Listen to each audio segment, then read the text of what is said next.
Olá, Renata, bom dia. Oi, Rogério, tudo bom? Tudo muito bem? Como posso te ajudar hoje?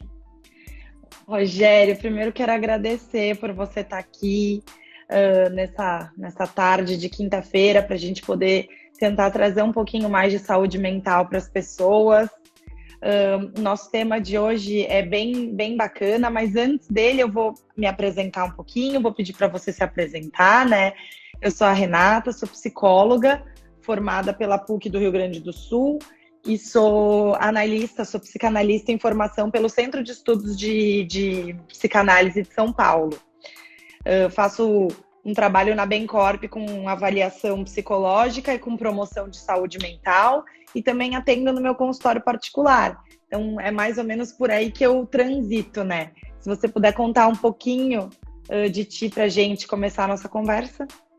Muito bem. Renata, bom dia, boa tarde já nessa transição da Sim. manhã para tarde. Eu sou conselheiro da Bencorp. A Bencorp é uma organização que atua com gestão de benefícios, segurança, saúde no trabalho, medicina do trabalho. É uma organização com alto espírito empreendedor, assim, obcecada por cliente como um Uhum. valor essencial.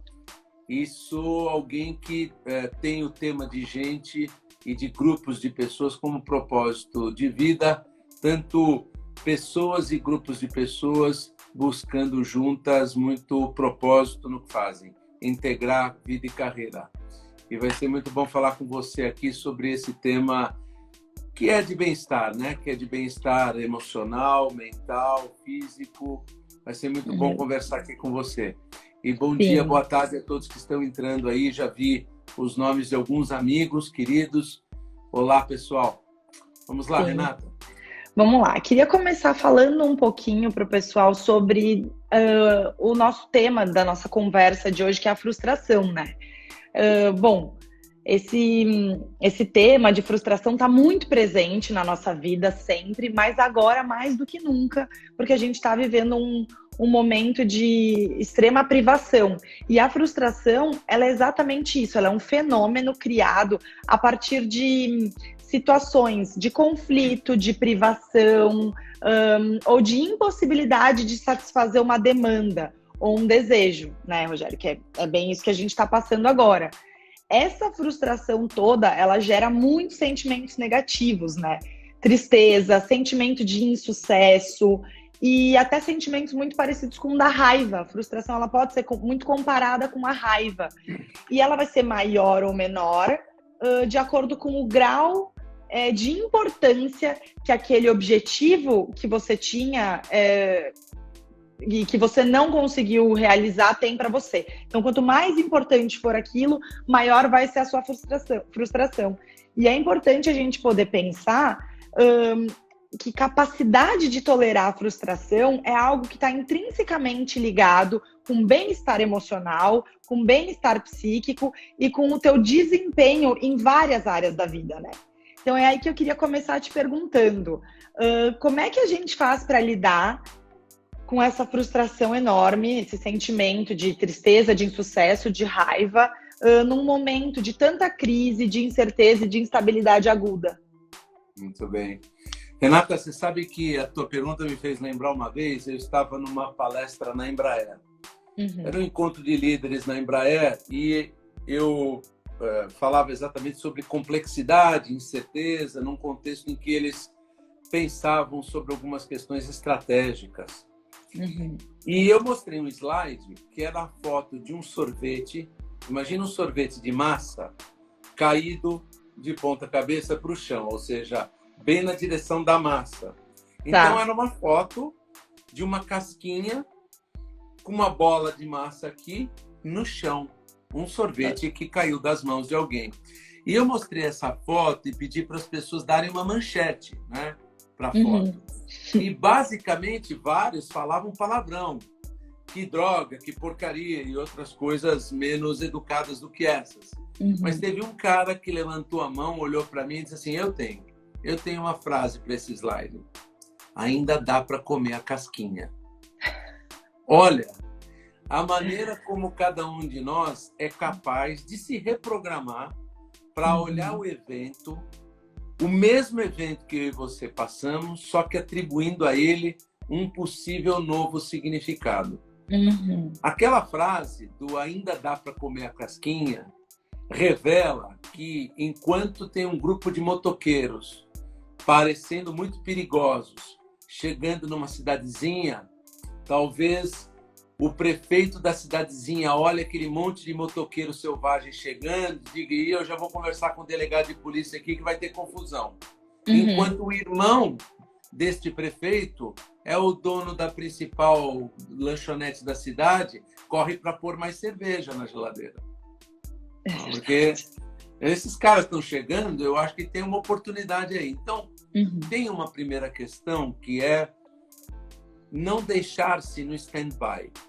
Tá. Eu e você temos a capacidade de programarmos emocional e mentalmente e emocionalmente para cada uma das situações.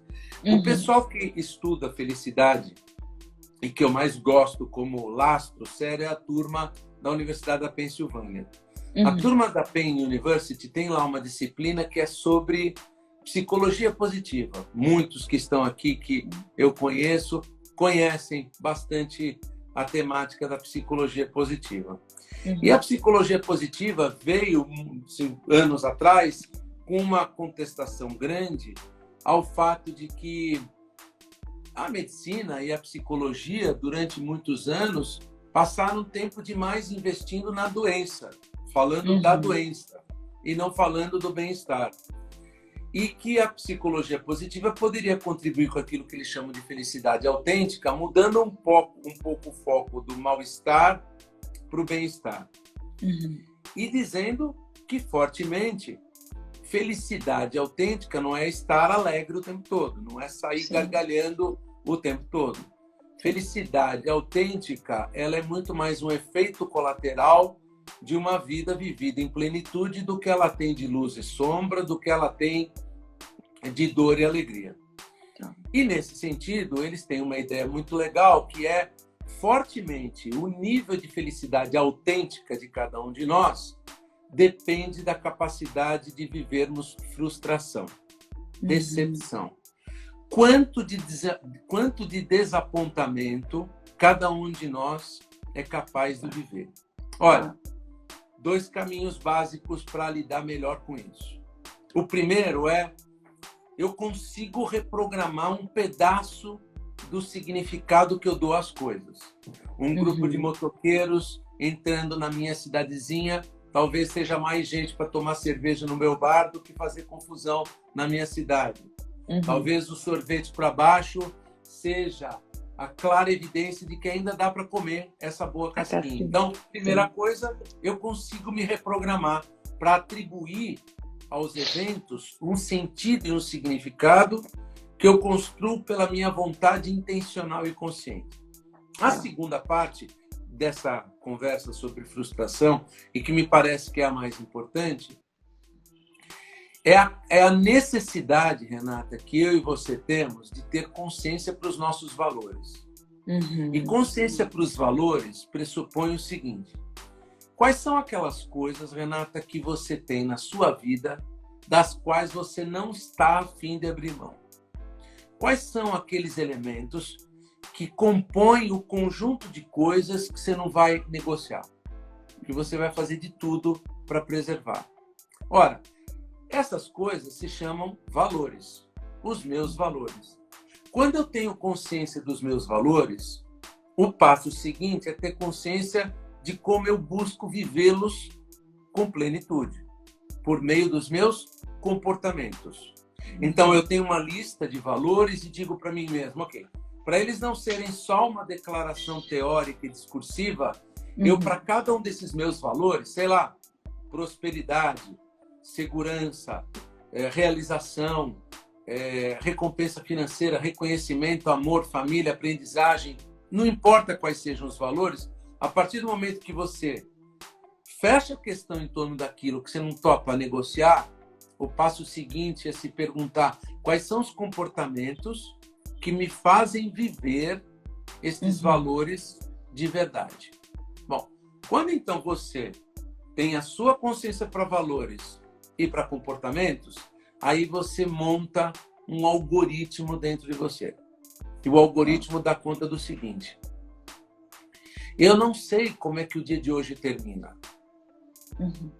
Eu não sei como é que o mundo estará até hoje às 9 da noite. O que vai ter acontecido de novo, de inusitado no planeta até às 21 horas do dia de hoje. Com o Brasil, esse país tão ensandecido nesse momento, com as nossas famílias, com cada um de nós, de verdade, estar vivo é uma jornada completamente desconhecida. É uma aventura completamente desconhecida. Este raciocínio nos põe diante de uma verdade nua e crua de que nós estamos no controle de quase nada. E, portanto, a vida é completamente incerta. Nem sequer o final do dia de hoje eu consigo prever. Porém, eu posso escolher como é que eu quero que o dia termine. Eu não sei o que vai acontecer até o final do dia de hoje, mas eu vou continuar escolhendo como eu quero que esse dia seja. E se até as 21 horas de hoje tudo der errado, se tudo der diferente do que eu escolhi, eu ainda tenho uma escolha. A atitude pela qual eu passo pelas coisas não escolhidas. E a atitude pela qual eu passo pelas coisas não escolhidas deveriam ter correlação com os meus comportamentos, desdobrados dos meus valores. Então, quando eu escolho agir de maneira alinhada com aqueles comportamentos, que no final do dia dão significado real àquilo que eu juro por Deus, que vale muito para mim, que eu não abro mão, no final vai fazer sentido. Boa parte, portanto, desse raciocínio pressupõe: eu não sei o que vai acontecer, mas eu vou continuar escolhendo o que eu quero que aconteça, e se tudo der errado, eu ainda escolho como agir diante de tudo aquilo que eu não escolhi. Esse combinado altamente ampliador de consciência cria em torno de nós uma membrana que nos permite resistir a uma dose um pouco maior de decepção, desencanto, desapontamento. Nossa, que legal. Eu fico pensando nisso, nessa capacidade que a gente tem de se proteger ou de se instrumentalizar, né, a partir dos nossos valores, que é isso que você falou, a partir daquilo que eu não estou disposta a abrir mão e a partir de como eu vou enfrentar, de acordo com os meus valores, as coisas que eu controlo e as que eu não controlo. É uma tarefa difícil, de muita tomada de consciência, e que ela é aos poucos. Às vezes também a gente se cobra de ter esse nível de capacidade de uma hora para outra, e não é bem assim. Capacidade de tolerar a frustração, eu saber exatamente quais são os meus valores, também requer que eu pense muito sobre eles e que, como você disse, eles não sejam só uma estampa, que eles sejam algo que eu pratique na minha vida. E praticar na vida é algo diário. Então, a gente também tem que poder trabalhar a nossa persistência e a nossa resiliência em manter as nossas atitudes de acordo com os nossos valores, né? Uma coisa que eu acho bem legal também é que o Freud, ele fala de uma questão da frustração, que é a agressividade. Ele fala que a agressividade é algo inerente à frustração.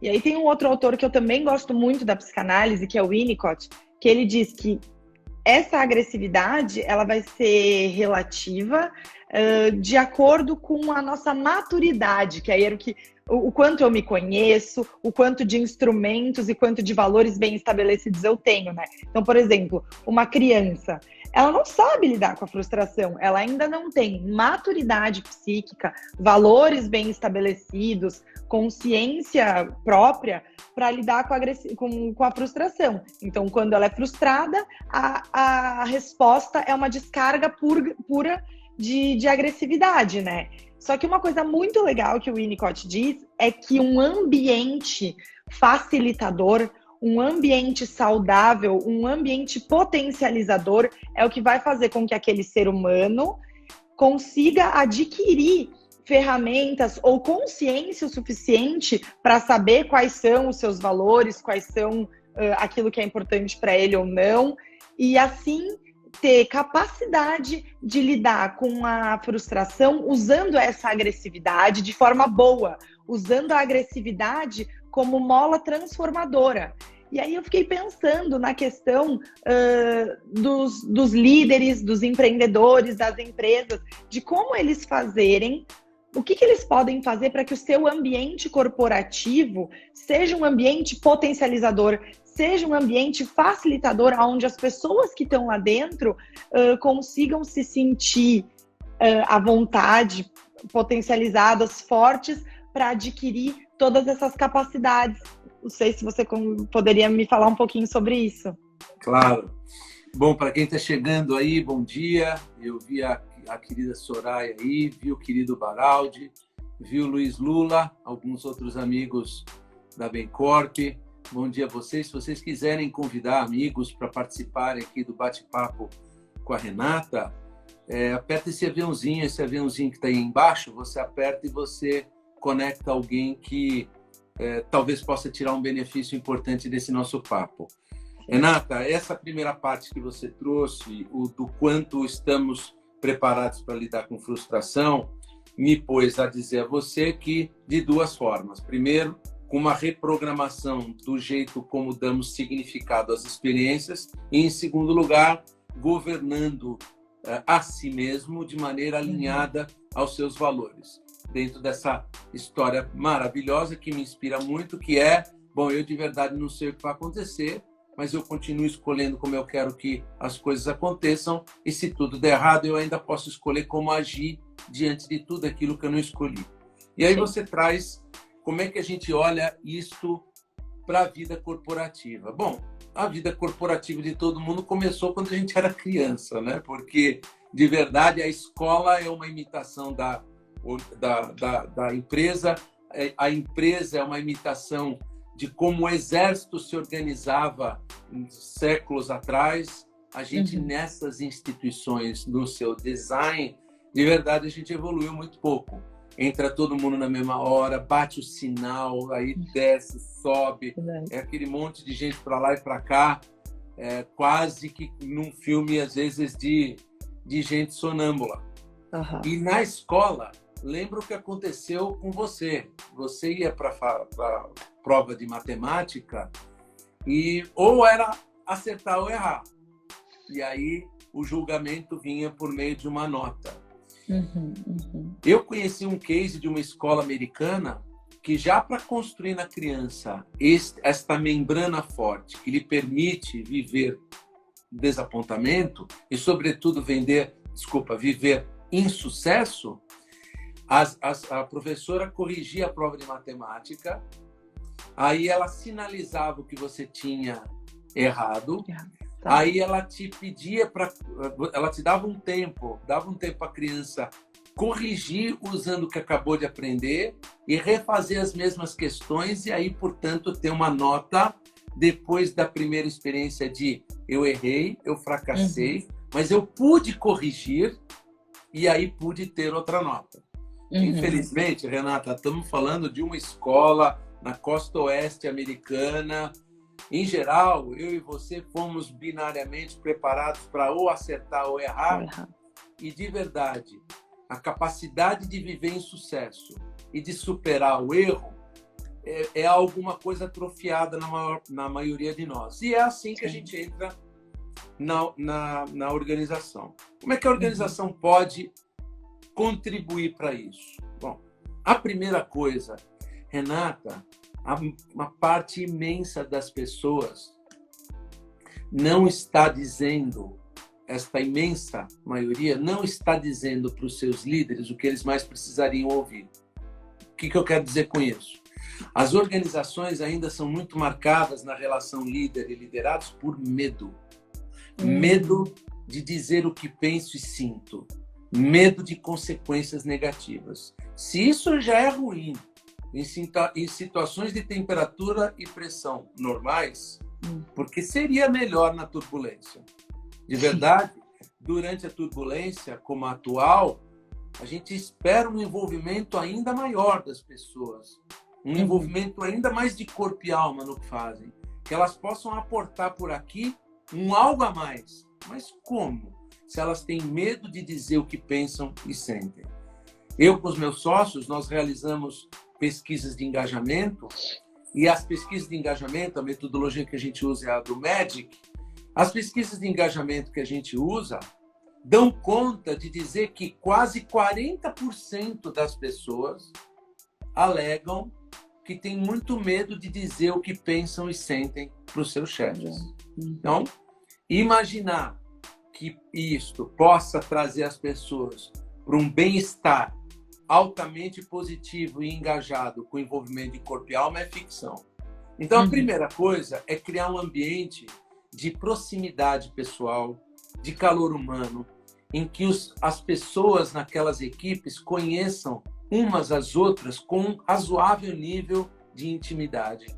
Que elas exercitem o saudável caminho da vulnerabilidade, de ficarem vulneráveis entre si.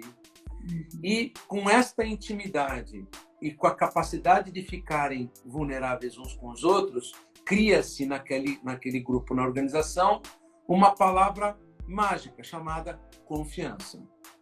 Com mais confiança, a gente perde o medo de dizer o que pensamos e sentimos com a nossa verdade. E aí, nesse sentido, abre-se espaço para uma segunda coisa, que é um ambiente amigável com experimentação, prototipagem. Por que isso é importante? Porque com este medo inoculado no sistema organizacional, as pessoas arriscarão menos. Por medo de consequências negativas do que falam e fazem, elas estarão paralisadas na sua iniciativa.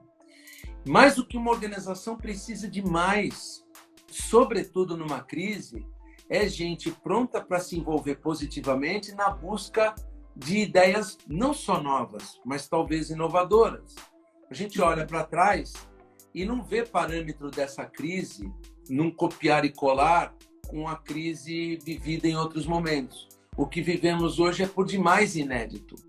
Por isso, nós precisamos explorar novas possíveis soluções, novas possíveis alternativas. E isso a gente faz num ambiente amistoso para experimentação e prototipagem. Em meio à crise, ninguém sai fazendo grandes planos. Não faz sentido numa organização agora as pessoas dizerem vamos elaborar planos mirabolantes para isso ou para aquilo. Não, ao invés de vamos fazer planos, vamos fazer experimentos, muitos, rápidos e o quanto antes, para a gente errar logo. E primeiro do que todo mundo, para a gente acertar também mais rápido. Esta capacidade de uma organização que não trabalha em torno do medo, que não inocula no grupo medo de consequências negativas, a censura daqueles que ficam com receio de dizer o que pensam e sentem, e a possibilidade de, em ambientes controlados, arriscar por meio de experimentos, isso amplia a aprendizagem organizacional e, claro, que indivíduo e organização ambos ganham muito com isso. Claro. Que legal. Esse ambiente, acho muito legal você falar isso, porque esse autor que eu citei, o Winnicott, ele fala muito de um ambiente favorável em termos de confiança, de você se sentir seguro e de ter vínculo o suficiente para que você se experimente. Então, tanto em um setting terapêutico quanto dentro de uma organização, se não houver um certo nível de vulnerabilidade para que eu me permita e me experiencie, eu não consigo criar ferramenta nem para resistir à frustração, nem para me experimentar em situações onde essa é a saída, porque plano eu não vou poder fazer. Então, achei bem interessante. Uma coisa que eu fiquei pensando também é que é legal a gente poder falar que essa capacidade de lidar com a frustração, esse quantum de força, de energia que a gente tem para lidar com as coisas, ele também vai depender muito das vivências que cada um teve na infância, na escola, nesses primeiros momentos da vida. Só que eu acho muito legal, uma das coisas que você trabalha muito, Rogério, que você fala muito, é da nossa ampliação de autodomínio, ampliação da nossa inteligência emocional. E aí eu queria que a gente conversasse um pouquinho sobre isso. Tudo bem, tem coisa que vai ser conquistada lá atrás, quando a gente é criança, na nossa sociedade, na nossa escola. Mas e hoje, enquanto adulto, o que eu posso fazer então para aumentar a minha capacidade de autodomínio, para aumentar a minha capacidade de inteligência emocional? O que dá para eu fazer nesse sentido? Renata, a primeira parte da resposta passa obrigatoriamente por autoconhecimento. Passa pela capacidade de olhar a si mesmo com menos auto-engano, com mais nitidez, desembaçar a lente e olhar-se com coragem para aquilo que temos de luz e sombra, porque temos as duas coisas dentro de nós. De verdade, a sombra costuma ter quase que o mesmo tamanho da luz e vice-versa. E se a gente é capaz deste olhar não julgador para si mesmo, e que nos põe num exercício permanente para a vida toda, porque autoconhecimento é aquele tipo de coisa que não termina, ela só começa. É um processo para a vida toda de ampliação de consciência. É óbvio que a primeira parte da resposta à tua pergunta vem daí, ou seja, como é que eu consigo liderar a mim mesmo, longe do auto-engano, com autoconhecimento. Autoconhecimento é alguma coisa que é como sapato, sabe?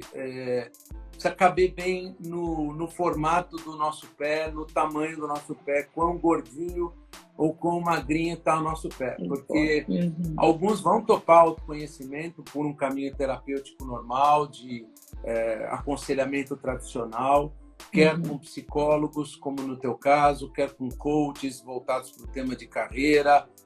Mas há outras pessoas que talvez o contato com a natureza as desperte para uma reflexão íntima de mais alto nível, ou conversar com bons mentores espirituais, quer seja a que for a sua fé, né? Ou até mesmo ter bons confidentes na nossa vida, pessoas que ganharam o direito de ouvir a nossa história, para quem a gente possa correr e contar tudo a elas, sabendo que vão nos ouvir com escuta amorosa e empática, sem julgamento.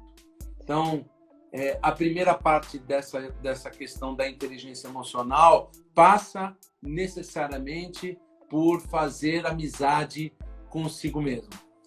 Do outro lado, inteligência emocional é um conceito dos mais simples. A inteligência emocional, ela pressupõe basicamente a capacidade de ouvir seus pensamentos e de perceber seus sentimentos com a natureza mais clara que eles têm. O que eu penso a respeito desse tema? O que este tema me põe a sentir? Bom, o passo seguinte é: o que eu faço então agora com isso? Eu tenho consciência do pensamento, eu tenho consciência do sentimento. Agora eu tenho que pôr uma terceira coisa aí: comportamento. A ação. Portanto, se você diz fulano de tal é inteligente emocionalmente, é porque ele tem autoconsciência o suficiente para olhar seus pensamentos e sentimentos mais verdadeiros e longe do julgamento, do auto-julgamento. É isso que eu penso, é isso que eu sinto. E no minuto seguinte, decidir o que ele faz com esses pensamentos e sentimentos. E aí, basicamente, alguém que tem inteligência emocional tem um alinhamento em alto nível entre três coisas: pensamentos, sentimentos e comportamentos. Basicamente, uma coisa que nos tira sentido na vida e nos põe num lugar bem distante do que eu e você podemos chamar de felicidade autêntica é o desalinhamento entre o pensar, o sentir e o agir. Primeiro, eu sequer estou conectado com clareza para os pensamentos e sentimentos mais verdadeiros sobre o tal tema. Segundo, a maneira como eu ajo, ela é tão sonâmbula, ela é tão desconectada desses pensamentos e sentimentos, que a chance de que aquilo que mais me frustra é exatamente aquilo que eu decido fazer. Quer dizer, a maior dose de frustração não é impingida do que vem de fora para mim, mas daquilo que eu mesmo tiro daqui para fora, olhando o resultado de cada uma das ações e dizendo, meu Deus, como é que eu me meti nisso? De novo, em ciclos de autossabotagem, em ciclos que se repetem. Inteligência, portanto, emocional passa pelo autoconhecimento e passa, a partir do autoconhecimento, do alinhamento entre pensamentos, sentimentos e comportamentos. O indivíduo que olha tudo que ele escolheu fazer, ainda que tenha sido escolha difícil, mas se sente em paz com aquilo, aquilo tem sentido porque conversa com seus valores mais profundos e ele se sente plenamente responsável por essas escolhas. O pedaço que falta nessa equação é pôr o outro na nossa vida. E o outro a gente põe fazendo o mesmo exercício, só que no sapato dele.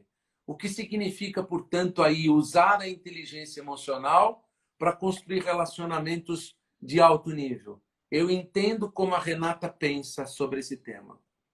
Eu entendo o que possível a Renata esteja sentindo a respeito desse tema. E olhando a Renata agir, eu consigo olhar com empatia, com tolerância e sem julgamento como ela age, porque eu compreendo como ela pensa e sente. Então, isso, claro, é o caminho mais saudável para a construção de algo que pesa tanto na nossa felicidade, tanto quanto a capacidade de viver frustração, que é a qualidade das nossas relações. É interessante porque essa capacidade de se colocar no lugar dos outros, que é o que você falou, de se colocar no sapatinho do outro, é algo bem difícil. Eu tenho batido muito nessa tecla de que é um momento para a gente ser muito generoso consigo mesmo e com o outro. Às vezes a gente não é capaz de generosidade nem com a gente. A gente entra num módulo de autopunição, de autocobrança, de autocrítica muito grande, e aí é isso que a gente vai ter para dar para o outro. Se é isso que eu estou dando para mim mesmo, é isso que eu vou ter para dar para o outro. Então, eu entendo este momento que a gente está vivendo como algo muito difícil, mas como um momento de grande oportunidade para a gente repensar isso que você falou, as nossas relações com o outro. Porque no final das contas, é só a partir da relação com o outro que eu me conheço, e é só a partir da relação com o outro que eu posso potencializar as minhas capacidades.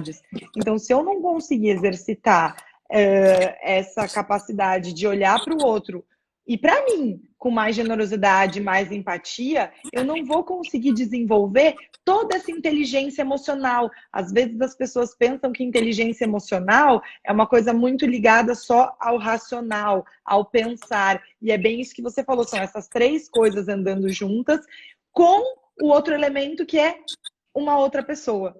Então, acho muito, muito legal a gente poder pensar nisso. E um pensamento que também tem vindo muito para mim nesse momento, que eu tenho ouvido muito de outros colegas, de pacientes, é o sentimento do medo, Rogério. Eu sinto que as pessoas, além da frustração, da agressividade, está vindo muito à tona a questão do medo. E o medo é algo que ele é protetivo, ele é algo que nos salva, mas ele em demasia gera ansiedade e nos paralisa. Então, eu queria que a gente também pudesse pensar um pouquinho como fazer para que esse medo não tome conta, para que esse medo não nos paralise, ou para que essa nossa agressividade não transborde no outro. Então, já que a gente está falando de se relacionar com o outro, já que a gente está falando de ser mais empático com a gente e com o outro, como é que eu posso fazer para esse meu quantum de agressividade que vem com a frustração, ou esse medo todo que acompanha um momento de incerteza, não seja algo que me paralise ou que acabe espirrando em quem está do meu lado? Sim. Enquanto você falava, a Patrícia, a Regiane, vários aqui comentaram, reafirmando exatamente esse caminho de raciocínio que estamos percorrendo. Bom dia para quem chegou há menos tempo. Eu e a Renata estamos aqui no Instagram da Bencorp falando sobre bem-estar, sobre frustração, sobre como viver decepção, no fim, como construir felicidade autêntica. Querida Renata, a questão do medo me põe aqui a recomendar a quem está conosco agora, caso não tenha ainda lido, que compre o livro do Viktor Frankl chamado Em Busca de Sentido. É maravilhoso. O livro do Frankl é um livro... Aliás, nesses dias, eu tenho visto muita gente lembrar do Viktor Frankl e citar de novo a obra dele. É um livro pequeno, mas um livro antológico de uma beleza profunda. O Viktor era um médico que foi capturado junto com a esposa pelos nazistas na Segunda Guerra Mundial e foi para Auschwitz. Ao contrário da sua esposa, o Viktor Frankl saiu vivo de Auschwitz. E é constrangedor que uma pessoa que tenha passado por Auschwitz saia de lá com o propósito de vida de falar sobre felicidade, né, para as pessoas. Chega a ser meio constrangedor. A gente trancafiado em home office com Netflix, com uma taça de vinho à noite, com pessoas que amamos, bom, não deve ser nem um pouco parecido a ficar na companhia de oficiais nazistas num campo de concentração. E o Viktor Frankl, no Em Busca de Sentido, ele fala exatamente o que você trouxe, Renata, e ele chama de ansiedade antecipatória.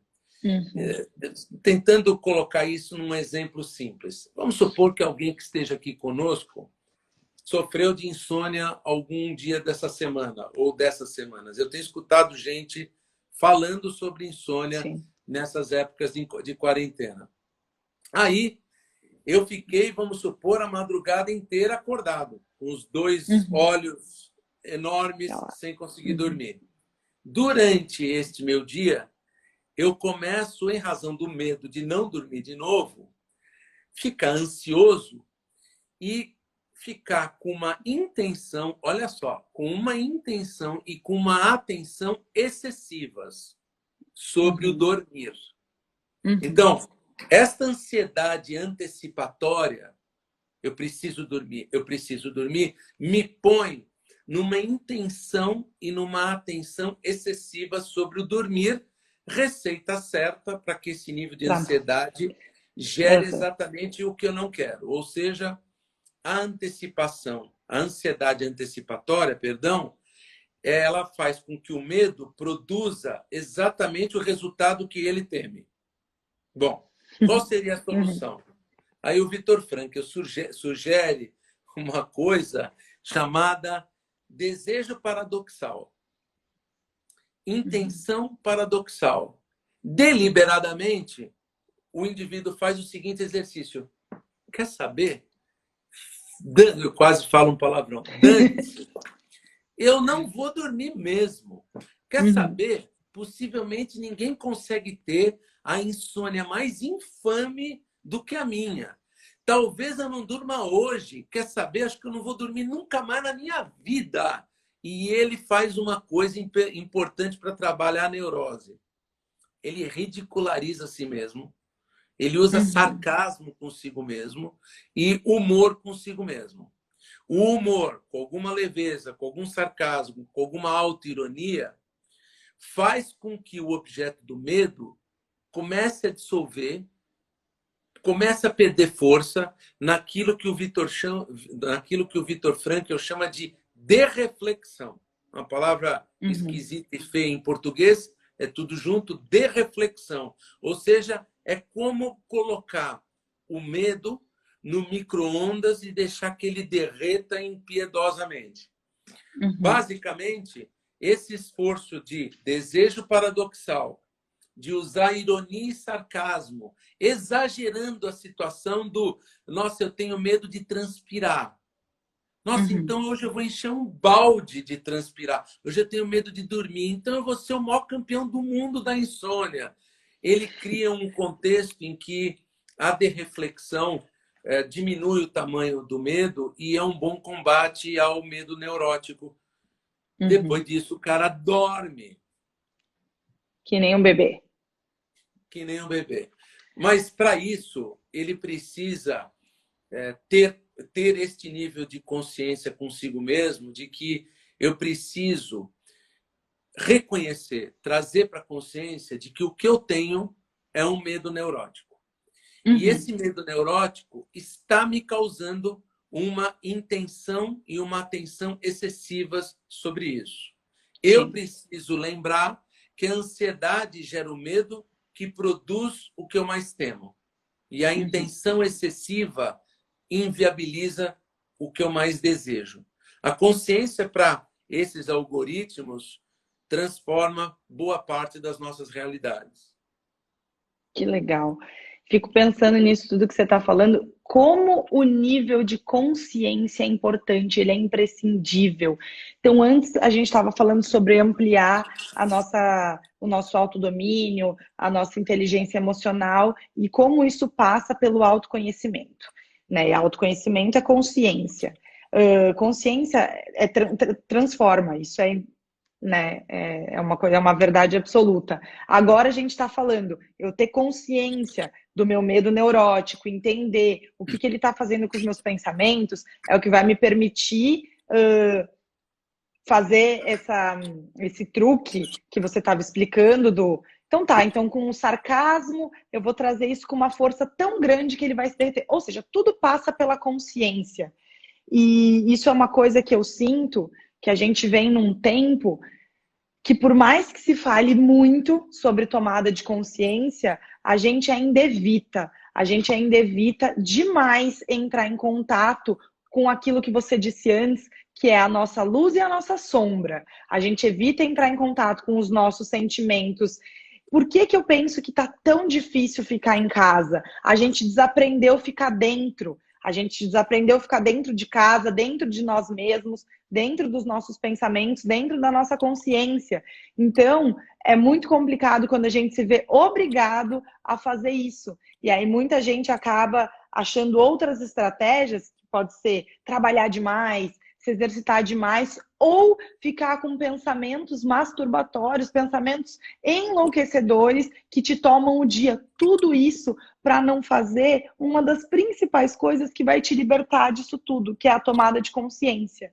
Então, para mim foi muito legal te ouvir falar disso tudo. Vai muito ao encontro do que eu acredito como psicólogo, como psicóloga, como pessoa, né? Então, achei maravilhoso.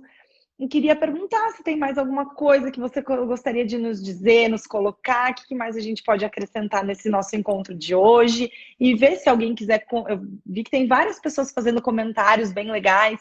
Se alguém quiser perguntar alguma coisa também, pessoal, a gente está aberto, falem com a gente. Muito bom.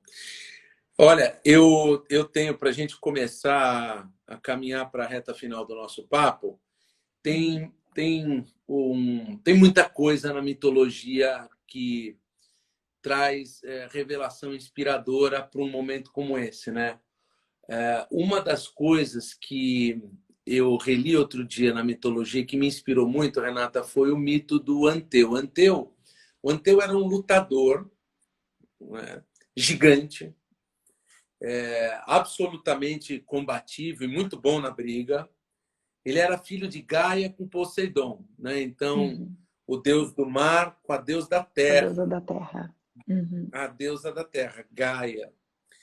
E acontecia uma coisa interessante. Todas as vezes que o Anteu lutava vigorosamente, todas as vezes que ele caía, ele se levantava mais forte, porque o contato com a terra, quando ele caía e ficava em contato com a terra, ele se põe em contato com a mãe terra. E o contato com Gaia o fazia reconexão com as suas raízes, com aquilo que é mais profundamente sua essência. Claro que ao cair doía. E o contato com a mãe terra não era tão saboroso, porque ele metia a cara na terra, era um tombo, era uma queda. Mas quando ele se levantava, depois do contato com Gaia, ele enfrentava o seu oponente com ainda. Muito bem, Renata, nós tivemos um congelamento aí, né? Sim. Muito bem. Eu vou concluir, portanto, a história. O Anteu, todas as vezes que ele lutava, caía em contato com Gaia, era dor, era desconforto, mas ele lutava levantando-se mais vigorosamente preparado. Até um dia que ele encontra um caboclo mais forte do que ele, Hércules. E o Hércules faz uma coisa que acaba com o Anteu. O Hércules vence o Anteu quando prende o Anteu pela cintura e o tira do solo. Quando o Anteu é tirado do solo e quanto mais ele é erguido acima, ele mais fraco fica. E com isso ele morre vencido por Hércules. Qual é a lição, ou qual é a mensagem implícita neste mito? De que a oportunidade ao cair, a oportunidade ao levar um golpe é a da reconexão com as nossas raízes.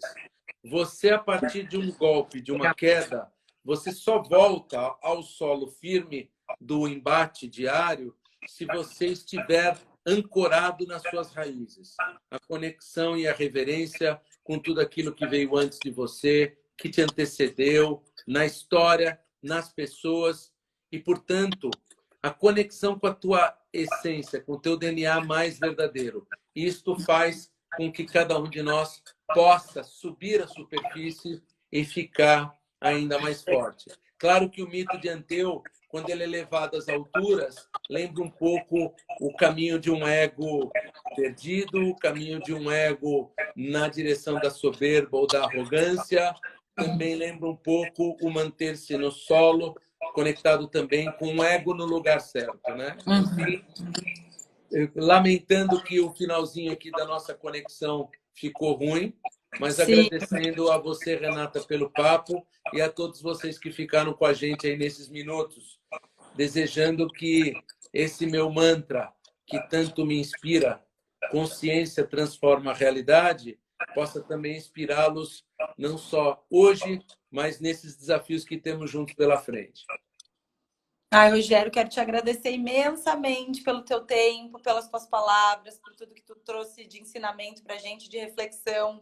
Para mim foi incrível finalizar com esse mito. Faz muito sentido, que é da gente poder se conectar ao que existe de mais íntimo com nós mesmos, com o que existe de mais firme em nós, com a nossa essência. Se conectar com a terra é isso. Então, a gente precisa olhar para a nossa essência. Eu acredito demais.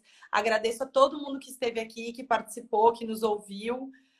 Espero que a gente possa se encontrar em outros momentos e que esse nosso bate-papo tenha trazido um pouquinho mais de clareza e de saúde mental e emocional para quem nos acompanhou. Muito obrigada mesmo, viu, Rogério?